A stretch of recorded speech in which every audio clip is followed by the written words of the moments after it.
276 comandanti di stazione, 46 comandanti di compagnia, 7 comandanti provinciali.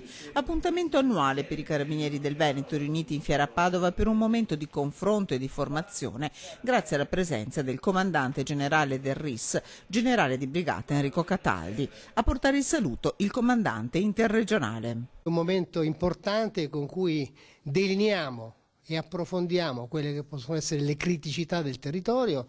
Possiamo scambiare liberamente le nostre idee, le nostre proposte. Un incontro per fare il punto sul 2013 che ha visto un andamento costante dei reati.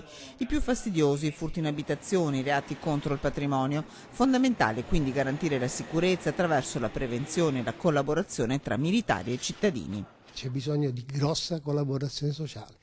Non si può militarizzare una città per avere sicurezza, bisogna avere invece una rete di persone che si indignano quando questa sicurezza viene minacciata e hanno la forza di denunciare.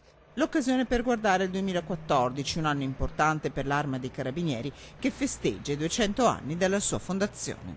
Siamo ormai un'istituzione bicentenaria, antica ma non vecchia, perché ha avuto la capacità di continuare a rinnovarsi e quindi essere sempre al passo con i tempi. È un'istituzione che non ha mai cambiato il suo nome, la sua denominazione. È nata con la parola carabinieri e tuttora è e si chiama Arma dei Carabinieri.